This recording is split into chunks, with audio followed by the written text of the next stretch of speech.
नमस्कार दोस्तों, मैं प्रकाश आप सभी का लाइट जी चैनल पर स्वागत करता हूं और आज फिर उपस्थित हूं कुछ महत्वपूर्ण प्रश्नों को लेकर जो कि किसी प्रतियोगी परीक्षाओं के लिए काफ़ी महत्वपूर्ण है और आपके लिए काफ़ी ज़्यादा लाभदायक है। प्रतिदिन हमारे साथ टेस्ट देने के लिए जुड़े रहिए और ऐसे वीडियोज़ को प्रतिदिन पाने के लिए हमारे चैनल को सब्सक्राइब कर दें। चलिए बिना देर करते हुए स्टार्ट करते हैं। क्वेश्चन नंबर फर्स्ट, पहली बार किस भारतीय आंदोलन के दौरान वंदे मातरम लोगों का लोकप्रिय गीत बना था? ऑप्शंस है खिलाफत आंदोलन, भारत छोड़ो आंदोलन, असहयोग आंदोलन या स्वदेशी आंदोलन। तो सबसे पहले जानते हैं कि वंदे मातरम जो है वो भारत का राष्ट्रीय गीत है। वंदे मातरम के रचयिता बंकिम चंद्र चटर्जी हैं और वंदे मातरम को सबसे पहली बार 1896 में गाया गया था। अब सवाल है कि किस आंदोलन द्वारा ये सबसे ज्यादा फेमस हुआ था? तो इसका सही ऑप्शन होगा स्वदेशी आंदोलन। स्वदेशी आंदोलन जो 1905 में हुआ था और इसी समय जो है वंदे मातरम सबसे ज्यादा फेमस हुआ था। स्वदेशी आंदोलन क्यों हुआ था? तो बंगाल का विभाजन 1905 में हुआ था। उस समय भारत का वायसराय लॉर्ड कर्जन था। लॉर्ड कर्जन ने ही बंगाल को दो भागों में बांट दिया, पूर्वी बंगाल और पश्चिमी बंगाल। हालांकि अंग्रेजों ने बंगाल के पीछे यह कारण बताया कि बंगाल का क्षेत्रफल जो है वह काफी बड़ा है, इसलिए प्रशासनिक कारणों से इस बंगाल का विभाजन किया जा रहा है। लेकिन वास्तविकता ये थी कि बंगाल का विभाजन धार्मिक आधार पर किया गया था। कुछ क्षेत्रों में, एक क्षेत्र में मुस्लिम बहुल जनसंख्या थी और दूसरे क्षेत्र में हिंदू बहुल जनसंख्या थी। इसी कारण भारतीयों ने इसका कड़ा विरोध किया।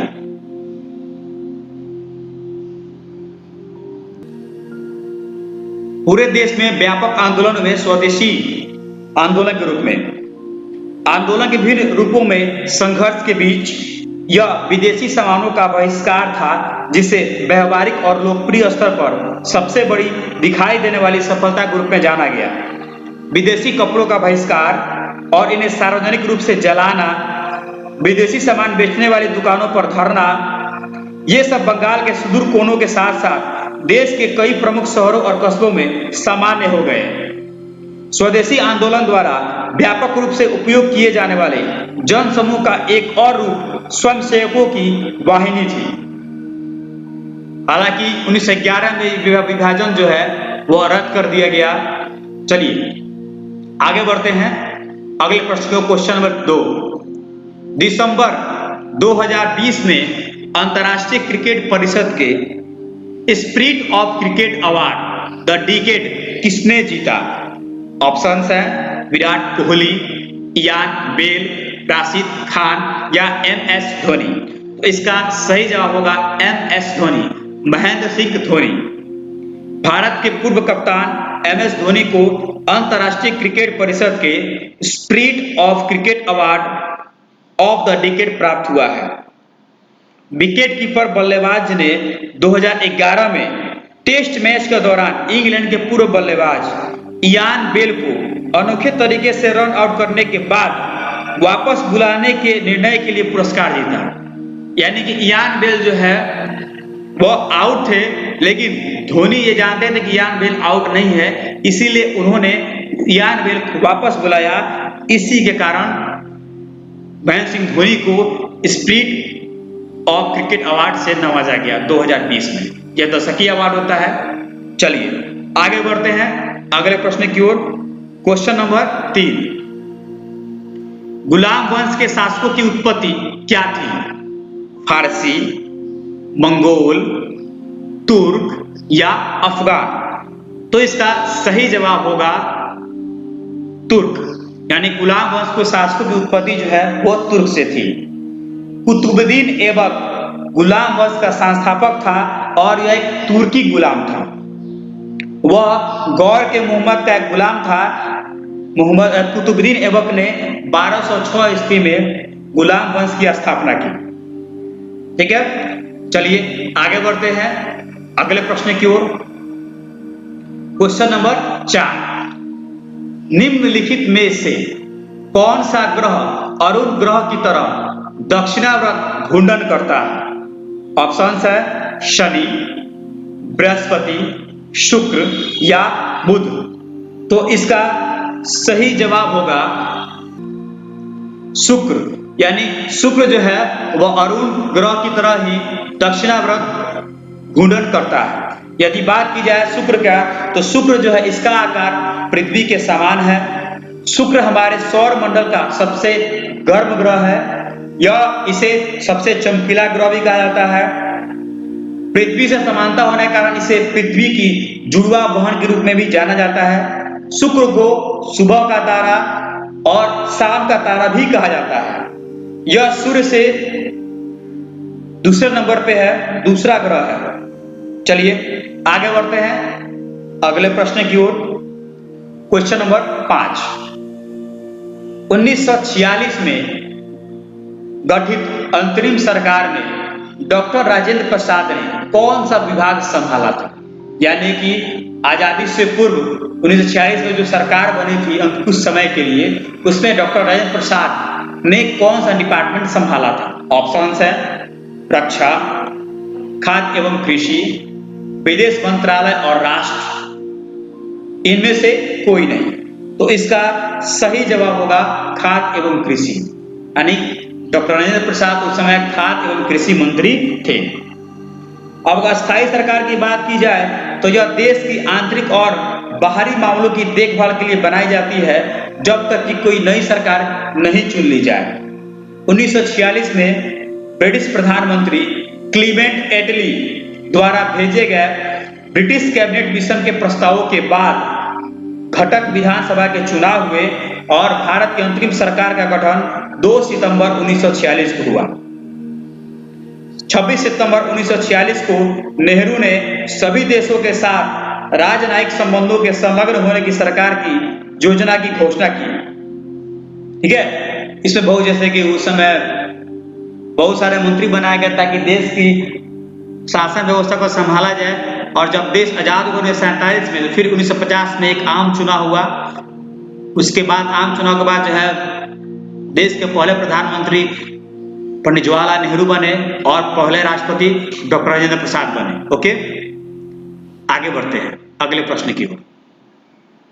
6 निम्नलिखित में से कौन सा एक कुचालक नहीं है? ऑप्शंस है सूखा कागज, इबोनाइट, पारा या कांच। तो इसका सही जवाब होगा पारा। पारा एक कुचालक नहीं है। कुचालक क्या होता है? तो कुचालक वह वस्तु होता है जो विद्युत का संचालन नहीं करता है, जैसे कागज, प्लास्टिक, रबड़, कांच, इबोनाइट, वायु इत्यादि। और सुचालक वह होता है जो विद्युत का संचालन करता है, जैसे धातु लवण का जलीय घोल, पारा, ग्रेफाइट। ठीक है, चलिए आगे बढ़ते हैं अगले प्रश्न की ओर। Question number 7। निम्नलिखित में से भारत किस संगठन का सदस्य नहीं है? ऑप्शंस है विश्व व्यापार संगठन, G20, G8 या बिम्स्टेक। तो इसका सही जवाब होगा G8। भारत जो है G8 का सदस्य नहीं है, अर्थात भारत विश्व व्यापार संगठन, G20 और बिम्स्टेक का सदस्य है।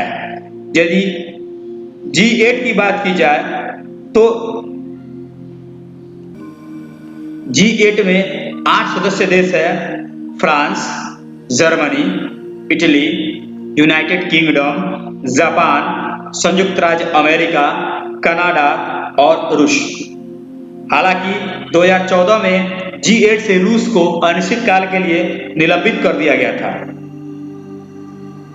ठीक है, आगे बढ़ते हैं अगले प्रश्न की ओर। Question number 8। प्लास्टिक बैग को ना और कपड़े के बैग को हाँ कहिए, क्योंकि प्लास्टिक लकड़ी के गुदे से बनाया जाता है। प्लास्टिक की थैलियां जैव निम्नीकरण होती है। प्लास्टिक अजैव निम्नीकरणीय है। प्लास्टिक रासायनिक रूप से प्रतिक्रियाशील होते हैं।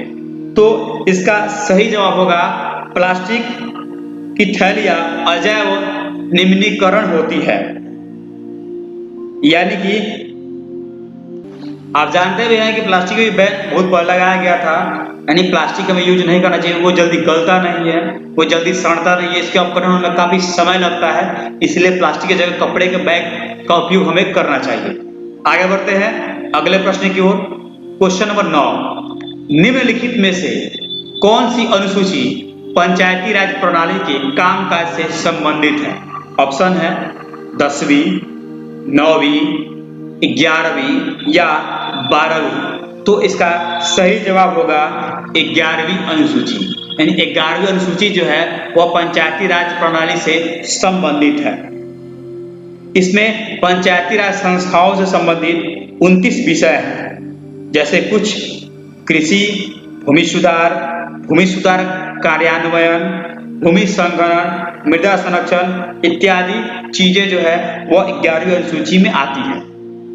ठीक है, आगे बढ़ते हैं लास्ट क्वेश्चन की ओर। क्वेश्चन नंबर 10, पादप कोशिका भित्ति किससे बनी होती है? ऑप्शंस है सेल्यूलोज, प्रोटीन, काइटिन या केराटिन। तो इसका सही जवाब होगा सेल्यूलोज।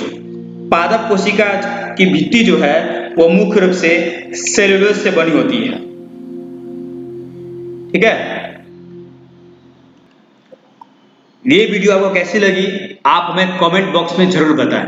आप अपना अनुभव हमें कमेंट इसलिए कीजिए ताकि आपके अकॉर्डिंग हम भी और सारे वीडियोस बनाते सके, मुझे भी कुछ एनर्जी फील हो, हाँ मैं भी कुछ अच्छा वीडियो बना रहा हूँ, मुझे भी कुछ प्रेरणा मिलनी चाहिए, तो आपसे ही मिलेगी। तो यदि आपको ये वीडियो अच्छी लगी हो तो लाइक, कमेंट और शेयर करना बिल्कुल ना भूलें और चैनल को सब्सक्राइब कर दें ताकि ऐसे वीडियोज प्रतिदिन आपके पास पहुंचता रहे। Okay, take care, thank you.